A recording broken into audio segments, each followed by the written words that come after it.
DHS আৰু DHS-FWৰ অধীনত যিসকল কেণ্ডিডেট বিভিন্ন ধৰণৰ পোষ্টত আবেদন কৰিছিল সেইসকল কেণ্ডিডেটৰ পৰীক্ষাৰ নতুন ডেট আহিছে। অলৰেডি আগৰ এটা ভিডিঅ'ত জনাই দিয়া হৈছিল যে ডিচেম্বৰ মাহৰ 27 তাৰিখত পৰীক্ষা হ'ব, কিন্তু অফিচিয়েল ৱেবছাইটত আপডেট দিয়া নাছিল।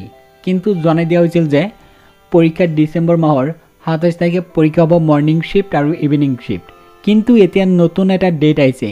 কেতিয়া পৰীক্ষা হ'ব এই ভিডিঅ'তে জানিব পাৰিব, ভিডিঅ'টো স্কিপ নকৰিব। ইয়াতে চাওক, ডিচেম্বৰ মাহৰ 27 তাৰিখত পৰীক্ষা হোৱাৰ কথা আছিল মৰ্নিং শিফ্টত।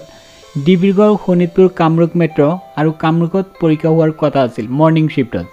পোষ্টসমূহ আছিল pharmacist, blood bank technician, laboratory technician, refrigerator mechanic আৰু আছিল ষ্টাফ নাৰ্ছ ANM মৰ্নিং শিফ্টত। আৰু ইভিনিং শিফ্টত পৰীক্ষা হোৱাৰ কথা আছিল ডিব্ৰুগড়, শোণিতপুৰ, কামৰূপ মেট্ৰ'। ইয়াতে পোষ্টৰ নাম উল্লেখ কৰিছে ইভিনিং শিফ্ট। কিন্তু এতিয়া জানি লওক যে পৰীক্ষা কেতিয়া হ'ব। ইয়াতে চাওক, নতুন এটা আপডেট আহিছে। ইয়াত কৈছে যে গ্ৰেড 3 পোষ্টৰ যিটো ডিচেম্বৰ মাহৰ 27 তাৰিখত পৰীক্ষা হোৱাৰ কথা আছিল মৰ্নিং শিফ্ট আৰু ইভিনিং শিফ্টত, সেই পৰীক্ষা ৰিচিডিউল 2021 চনৰ জানুৱাৰী মাহৰ 10 তাৰিখ।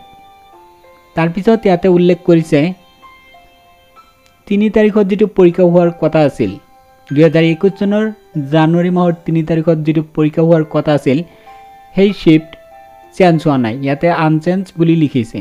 ইয়াতে চাওক, জানুৱাৰী মাহৰ 3 তাৰিখে পৰীক্ষা যিটো হ'ব, ইয়াতে উল্লেখ কৰিছে পোষ্টৰ নাম ক'ত ক'ত পৰীক্ষা হ'ব এইটো চেঞ্জ হোৱা নাই।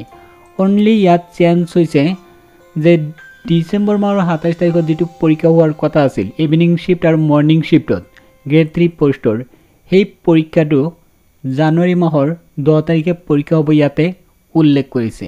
এইটো নতুন আপডেট আহিছে, কিন্তু অফিচিয়েল ৱেবছাইটত আপডেট হোৱা নাই। যদি আৰু কিবা নতুন আপডেট আহে ভিডিঅ'ৰ জৰিয়তে অতি সোনকালে জনাই দিয়া হ'ব। যদি ভিডিঅ'টো ভাল লাগিছে লাইক কৰিব, শ্বেয়াৰ কৰিব।